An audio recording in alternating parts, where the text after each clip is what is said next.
Galera, vamos chamar agora o José Santos, mais conhecido como Cripto Sincero, Biel e o Arthur Guimarães aqui para o palco. E o mediador, obviamente, o excelente Gino Matos.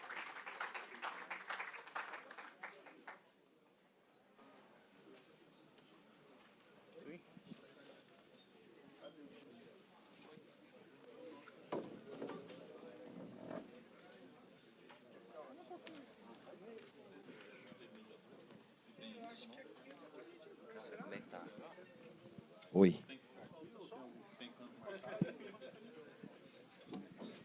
Oi, oi.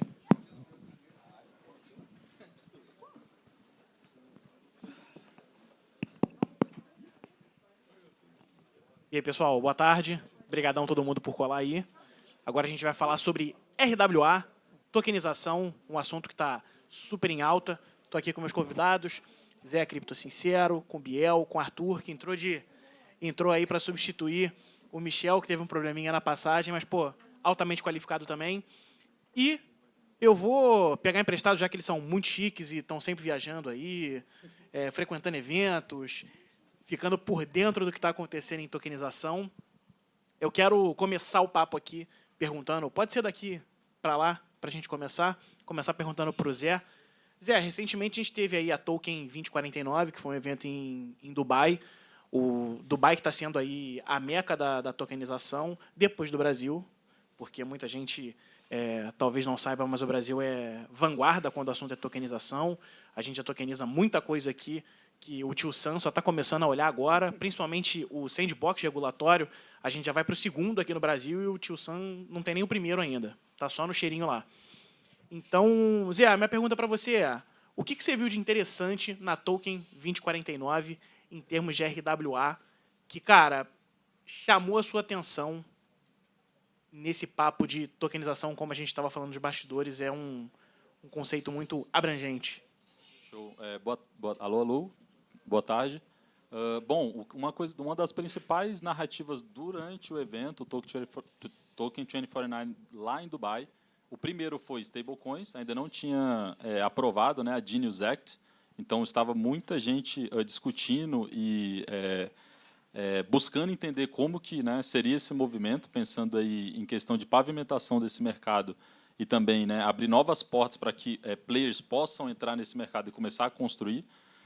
Em segundo lugar, RWA, que, bom, se vocês acessarem um site, que é o rwa.xyz, ele inclui stablecoins dentro do universo de RWA.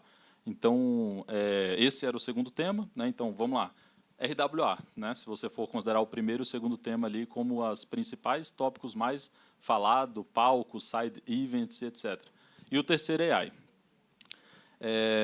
O pessoal lá está muito querendo entender como que vai ser a questão do mercado imobiliário, né? Eu acho que esse talvez é um assunto que não só lá, mas também em outros eventos, a turma quer saber como que, né, vai ser a regulação, etc., porque pode trazer muita liquidez a um universo que ele acaba ficando ali ilíquido, né? Tem muita gente com muita grana, com muito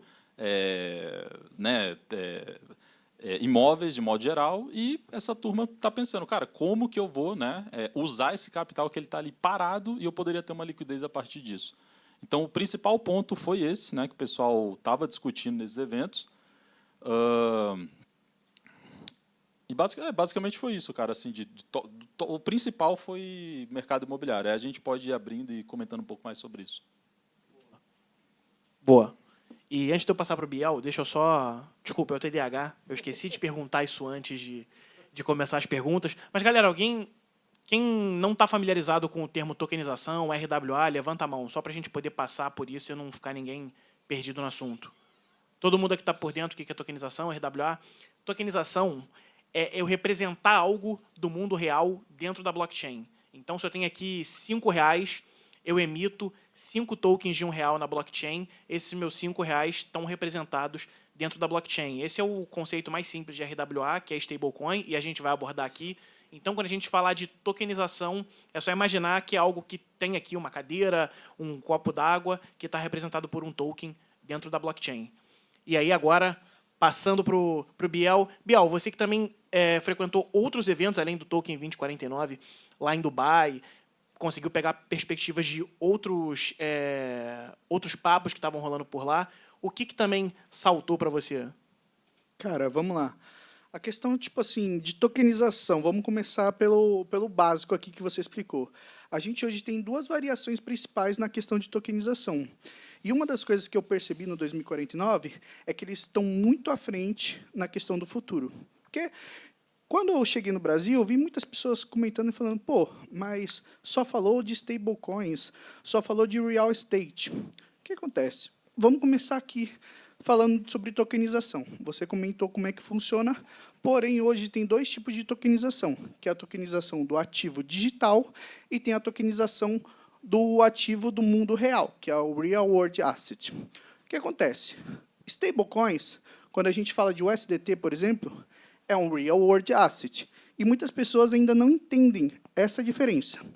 A primeira coisa que eu vi, stablecoins foi um dos tópicos principais, seguido de real estate. Então, a gente parando para fazer essa análise, o principal tópico lá fora hoje é Real World Asset.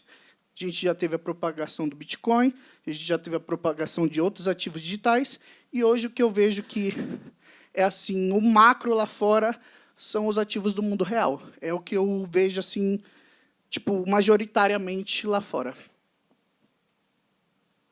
E, Arthur, dentro do papo de tokenização, não precisa ser de evento, porque aqui o pessoal pediu para a gente dar essa direcionada de evento, mas o que você tem visto, não precisa ser eventos em Dubai especificamente, mas eventos no geral e conversas nas rodas de cripto, o que tem chamado a sua atenção em termos de tokenização?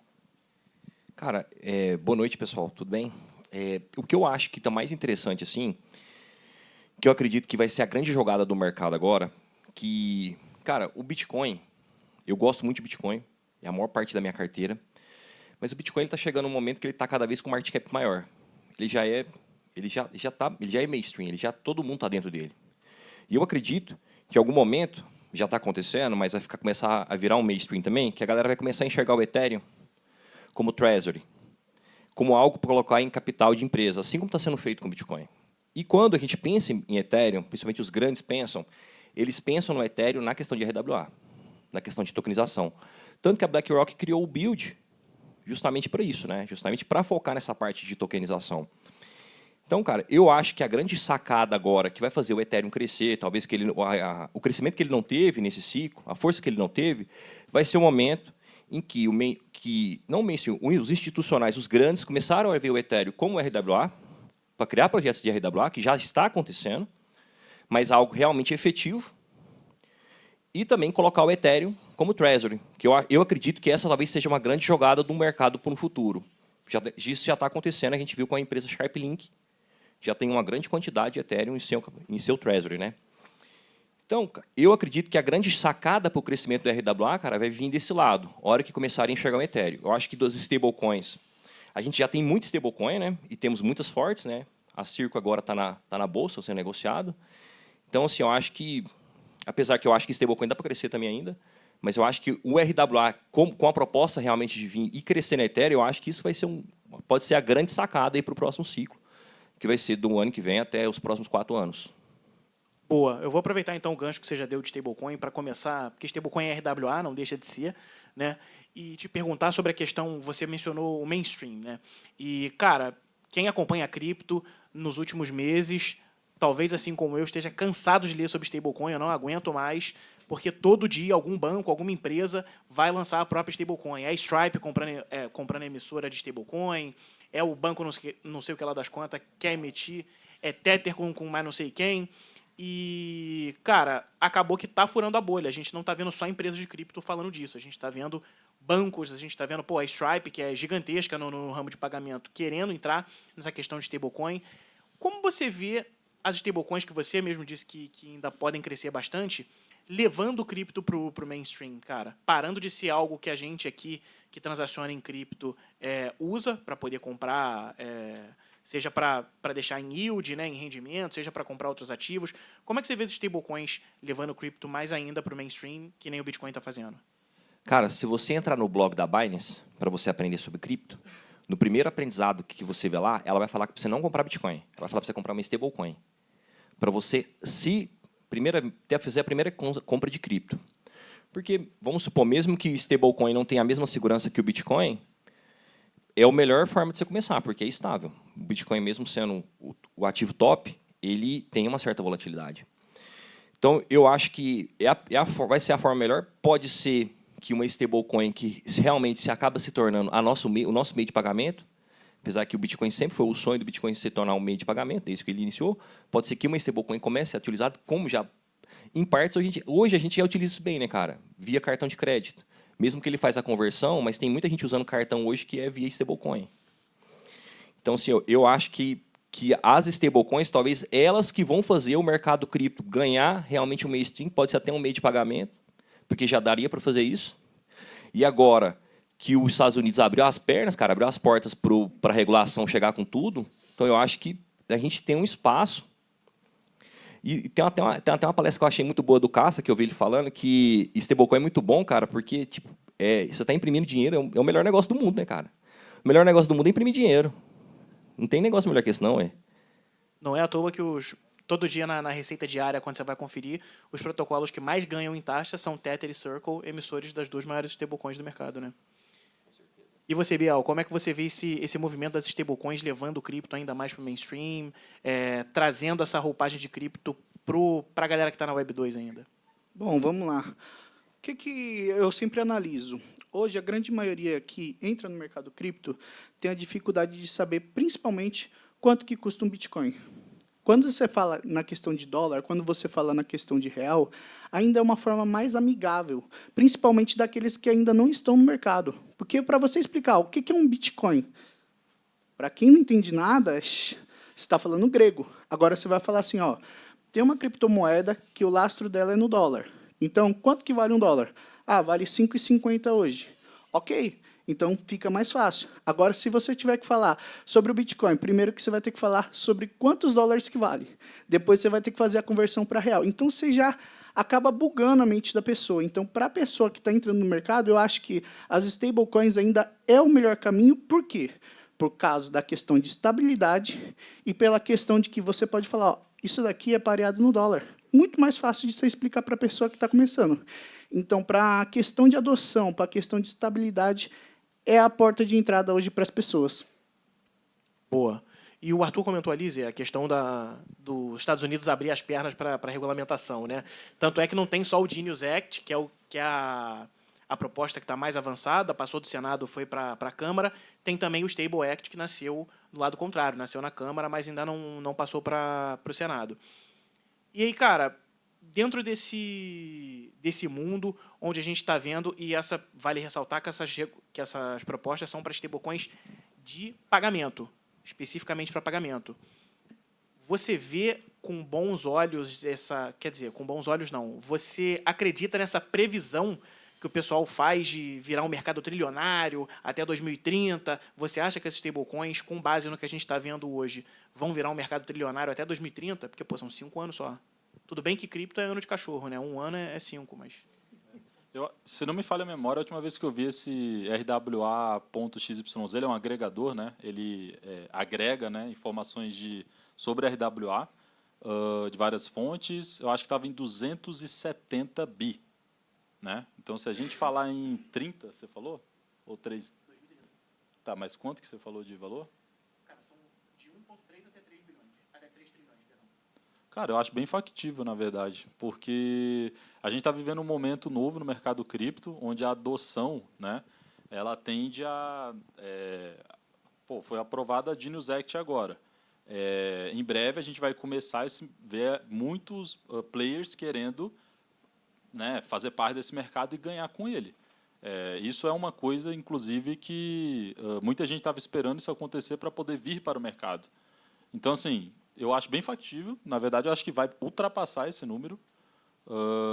Eu tenho um pouco de receio em relação a como que, né, qual que vai ser aí a questão de lastro também, não de lastro, mas de reserva dessas stablecoins, né, para provar esse valor que elas têm. A gente já teve muito problema, quem está mais de um ciclo no mercado vai lembrar, né, de problemas com stablecoin desde 2021 até aqui. Cara, Então, até um tempo atrás, José, a auditoria da USD Tether, cara, ninguém sabia. Era obscuro, até uns 3 anos atrás, velho. pois é, então, eu tenho um pouco de curiosidade nesse aspecto, né? O Arthur comentou que estão começando a abrir as pernas aí, né, o governo. E aí, assim, cara, pô, né, como é que fica a questão aí de auditabilidade, né, desse processo? Eu acho que tem alguns players aí criando prova de reserva, né, o que é muito interessante, mas, cara, enfim, eu acho que assim, apesar de eu estar muito bullish com stablecoins, existe esse risco, existe essa ressalva, né? E aí tem que tomar um pouco de cuidado, porque agora que está nesse boom de lançamento de stablecoins, começa a surgir muita oportunidade para quem quer ganhar dinheiro, por exemplo, com farm de airdrop, né? E eu sei que eu estou vendo alguns rostos aqui, eu já conheço algumas pessoas que farmam airdrop. Então, assim, primeiro, cuidado com promessa fácil, né? Porque agora está fácil, está surgindo um monte de oportunidade para você farmar airdrop de stablecoins. Observe quem está por trás desse projeto, não sai entrando só porque, não, mas é só stablecoin e tal. Tem uma stablecoin agora que eu não vou falar o nome, mas, pô, existe muita expectativa, né? O X é um bom... É bom ou ruim, né? Vai depender de como que você usa ele, né? Mas estava rolando ali um FUD em cima, um FOMO em cima de um projeto, né? E aí esse projeto, enfim, ele estava criando ali um monte de campanha de farm, bababá, a galera injetando capital nele, travando, e depois o projeto simplesmente, né, foi criando mais e mais campanhas de farm de airdrop, né? E aí o pessoal começou a cansar, saiu do projeto, e aí um monte de gente queimou dinheiro, né, para farmar esse airdrop com yield token na Pendle. Enfim, agora ninguém sabe se vai ter airdrop ou não. Então, tomem cuidado com farm de airdrop, tem muita oportunidade, mas tem muito risco também. E sobre atingir o valor, sem dúvidas, eu acho que vai ultrapassar isso. Acho que isso é muito bom para o mercado, acho que isso é muito bom para a DeFi, acho que isso é muito bom também para o próprio RWA. Boa. E eu vou pegar aqui, então, outro gancho, que é a questão da auditabilidade. A gente teve um painel aqui, muito bonito, antes da explicação do Caixa sobre da Evervalue, que foi o pessoal que tomou fumo e voltou para o mercado. E algo em comum que a gente viu das pessoas falando foi como o Bitcoin ensinou para eles sobre educação financeira e como o pessoal que está em cripto tem essa predileção em fugir do sistema bancário tradicional. A gente está buscando outra coisa aqui. Todo mundo que está em cripto, a maioria das pessoas, está buscando algo diferente, né, do que a gente vê no usual. Mas aí, na questão das stablecoins, nesse mercado de 1,3 trilhão até 3 trilhões, inevitavelmente a gente vai ter players do mercado financeiro tradicional. Inclusive, o presidente dos Estados Unidos tem um projeto de stablecoin e, como eu falei, muitos bancos também estão querendo lançar stablecoins. E na questão da prova de reservas, para a galera que não está familiarizado, é como se você tivesse ali uma plataforma para você poder auditar o que está na blockchain e poder ver realmente o que tem ali o lastro e tudo mais. Tanto é que nas legislações que a gente mencionou, isso é cobrado. Só que aí o curioso é que na SEC, que é a Comissão de Valores Imobiliários dos Estados Unidos, eles estão discutindo isso ainda, o uso de oráculos, de prova de reserva nessas operações. Então, pode ser que a gente tenha o risco de voltar para o sistema que a gente está correndo dele, que é reserva fracionária, que não é bem isso que está ali. E como você vê isso, Zé? Te gera essa preocupação, essa entrada de players grandes do mercado tradicional, igual o JP Morgan, dentro do mercado de stablecoins? Cara, gera, né? E aí a gente volta de novo na questão da importância do Bitcoin, né? Como um ativo aí que você não precisa ter preocupação em relação ao que pode acontecer do ponto de vista tecnológico. Mas assim, cara, todo mercado também de tecnologia ele passa por seus desafios. Eu acho que a gente já vem passando por alguns desafios em termos de stablecoins. Eventualmente a gente vai ter algumas surpresas do ponto de vista de stablecoin perdendo PEG, etc. Né? Para quem é mais sagaz, para quem está acompanhando esse mercado mais de perto, acaba que usa isso até como uma oportunidade para poder, inclusive, enfim, né, ganhar dinheiro com esse tipo de movimento. Cara, a gente vai ter que acompanhar, assim, tem risco, né? Eu diria assim, para quem quer se expor em stablecoin, busque stablecoins as principais, essas que estão surgindo nova, cuidado, se você não é uma pessoa que tipo está muito ali em frente à tela, acompanha o mercado de perto, tenta fugir um pouco disso, porque você está exposto a isso, né? Existe sim uma camada de risco que é do próprio contrato, a própria reserva. Muitos desses projetos não têm, né? E existem modelos diferentes de stablecoins também. Né? Você tem uma stablecoin que é algorítmica, você tem uma stablecoin que tem a reserva, enfim, e aí tem já a parte auditável ou não. Então, é um pouco complicado falar nessa parte técnica, Gino, né? Mas é importante também porque, para quem está fora desse universo, acha que tudo é a mesma coisa. Não é dólar. Dólar é dólar e tudo é dólar. Mas não é. Tá? Então, assim, está começando agora, tem dúvida? Cara, não tenta, não dá margem ao erro, entendeu? Vai em USDC, vai em USDT, são as maiores. Se der algum problema nessas daí, aí, meu amigo, o mercado vai ter um grande problema. E aí a gente está falando de um outro nível de risco. Então, basicamente é isso. É mais colocar ressalvas, né? Sim? Então, olha lá. Não, peraí, Evita, não fala disso aqui não, cara. Peraí. Mas, cara, é isso. Eu acho que vale mais eu comentar com vocês, para quem é novo nesse mercado. Para quem já está mais de um ciclo, que nem ele comentou, né? Viu Terra Luna, viu outros cases que perderam PEG. Vai acontecer, eu acho que ainda vai acontecer isso, tá? Por quê? Porque em um momento de euforia, as pessoas esquecem o fundamento e começam a querer buscar só lucro, só olham lucro, né? Isso cega todo mundo em período de bull market e vai ter aproveitador, é um mercado não permissionado, onde você monta um time, constrói, cria uma solução e vai acontecer. Tenham cuidado, tenham diligência, evitem se expor em coisas que são novas e tem pouco TVL. TVL é o total valor travado, né, do token, para quem não... José, só não pode criar pump fan da stablecoin, né? Aí fudeu, né, velho? Aí é doideira. Pode. Tá quase, hein? Acho que eu vou pegar essa ideia, hein? Acho que eu vou roubar essa ideia, Pump Fund Stablecoin. Acho que eu vou roubar, hein? Mas enquanto eu não crio Pump Fund Stablecoin, Biel, e você? Uma stablecoin do Itaú, te pega? Não, Deus me livre. Deus me livre. O que acontece? Na minha visão, assim, eu acho que a questão das stablecoins é igual eu falei, ela é a porta de entrada para o mercado. Porém, a gente tem que analisar uma coisa. A gente tem aquelas que já estão no mercado. E agora a gente está tendo esse boom das stablecoins e a gente tem que ver, porque os institucionais estão entrando dentro do mercado de maneira forte. Porém, a gente sabe como é que funciona o processo no banco hoje em dia.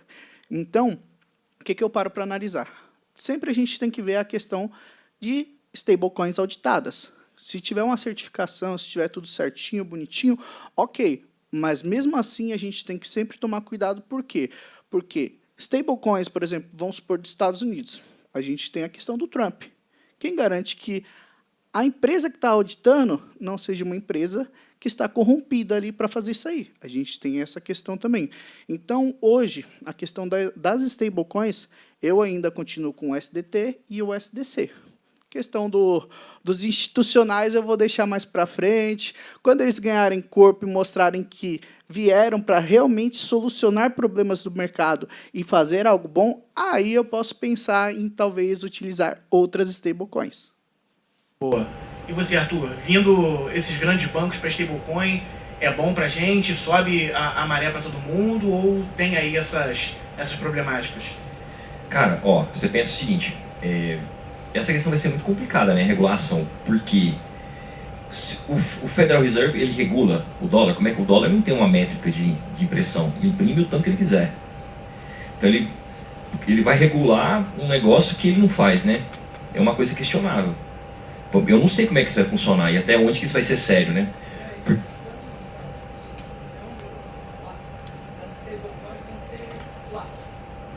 Sim. Não, sim.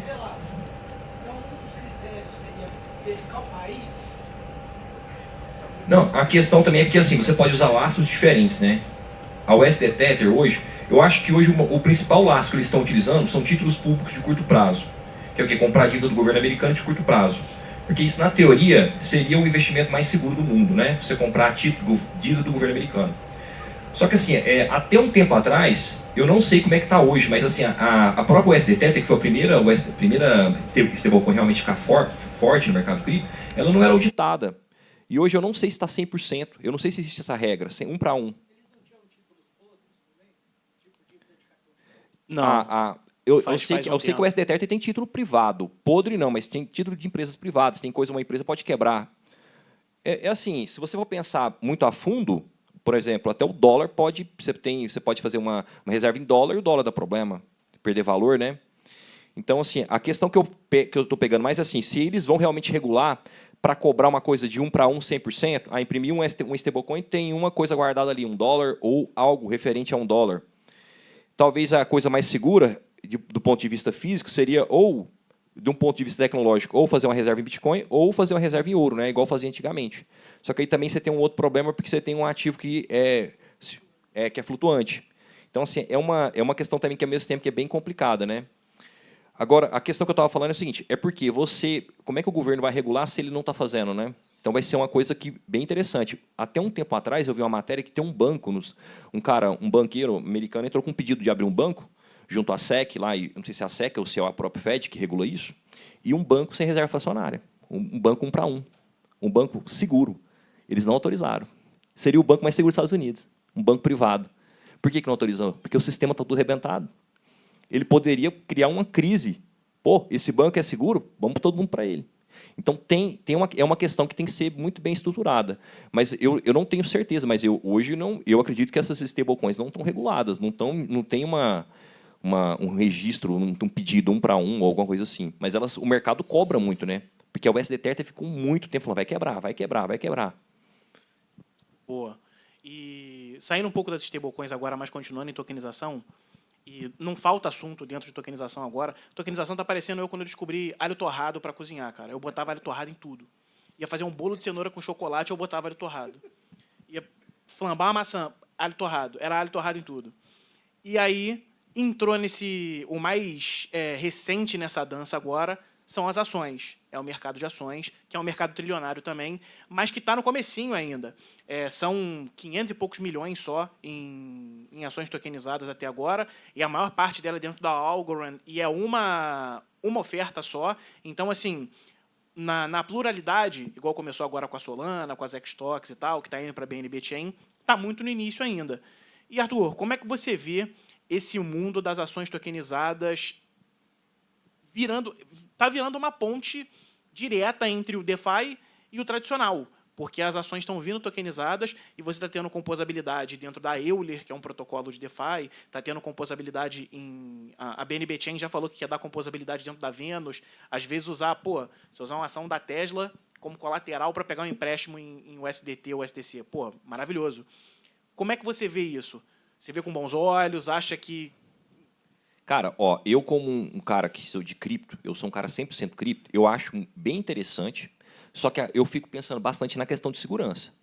Porque se você vai investir hoje no mercado tradicional, você vai comprar uma estoque, numa Avenue ou numa bolsa americana, uma corretora americana, você tem uma segurança muito grande, né, velho?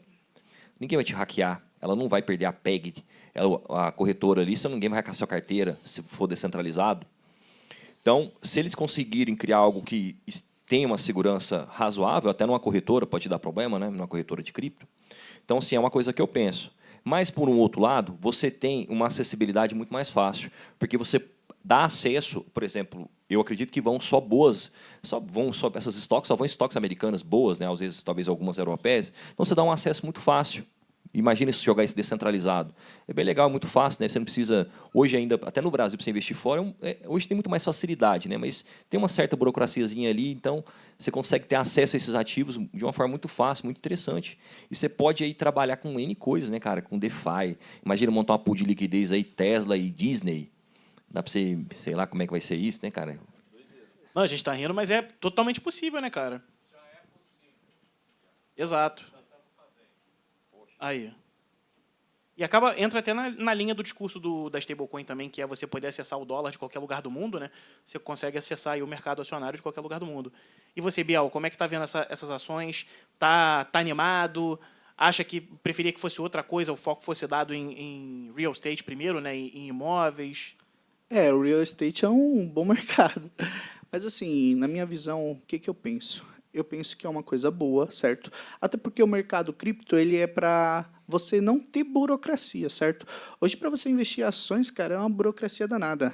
É mais fácil você pular de um prédio ali e sobreviver do que você investir em ações hoje, porque a burocracia é danada, cara.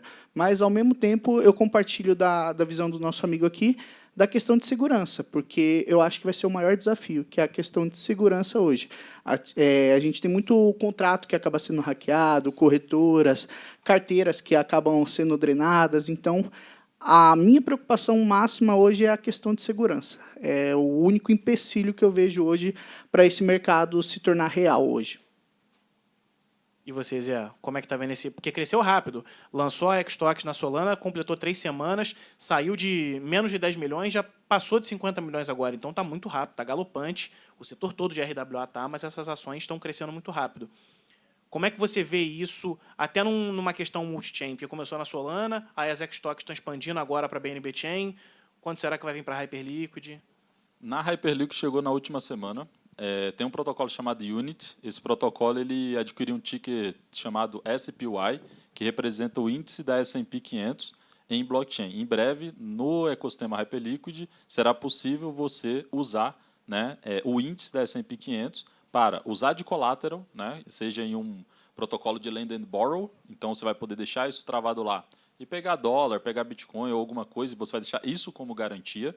Né? E assim, cara, esse movimento ele é interessante. Eu tenho 2 pontos para comentar. O primeiro é que ele não é novo, ele já aconteceu no último ciclo, em 21, a partir da Terra Luna, com um protocolo chamado Mirror Protocol. Esse protocolo, né, o Gary Gensler, ele fez um tweet e basicamente era sobre a questão, né, dos riscos, etc. E aí esse protocolo todo mundo deixou de usar, né? Mas pensa, no final de semana, o mercado de ações fechado e a turma lá na blockchain negociando, né, Tesla. Se rola uma treta, se pega fogo na fábrica, a galera vendeu e a turma lá está esperando abrir o mercado. Então, né, olha a vantagem. Então, cara, o que eu enxergo toda essa história, Gino? Eu vejo que é um caminho, assim como eu acho que sempre quem já entende de Bitcoin há um tempo, já acompanha, a pergunta nunca foi quando que, né, o mundo como um todo passaria a adotar, né, Bitcoin, e sim quando. A mesmo passo que esse é exatamente a minha dúvida em relação a todas as ações, em algum momento, ser tokenizada. Não faz sentido você ter uma tecnologia que ela te provê eficiência, tem a possibilidade de você ter mais liquidez e usufruir, né, de todo esse universo financeiro programável, chamado contrato inteligente em blockchain, e você simplesmente ficar lá esperando o mercado abrir, fechar, não sei o quê, aí tem que pedir permissão para não sei quem, a corretora bloqueou sua conta, você não tem alto custo. Cara, pelo amor de Deus, né? Quem é de cripto, eu acho que não tem nem paciência muito com esse mercado tradicional, cara. Eu, particularmente, não tenho, né? Mas, enfim. Então, assim, está acontecendo esse movimento, né? A Unity provavelmente vai começar a tokenizar também outros ativos, como Tesla, Nvidia, etc. Então, eu acho que é muito... E, assim, como ele comentou, né, que o mercado está de pernas abertas, eu acho que vai ser mais fácil agora esse movimento ele evoluir, né? E eu acho que tem tudo para evoluir. Eu me sinto mais seguro usando ações tokenizadas do que ações lá onde eu preciso de um login e senha e dependo da permissão deles para eu poder ter acesso aos ativos. Boa. Então, pessoal, é com essa que eu peço aqui, agradeço primeiro ao Zé, ao Biel, ao Arthur, por bater esse papo sobre RWA, que, como eu falei, é um mercado gigantesco, a gente poderia ficar aqui a tarde inteira falando e não esgotaria o assunto. Agradeço vocês também por continuarem aqui ouvindo a gente. E é isso, uma boa tarde a todos. Valeu.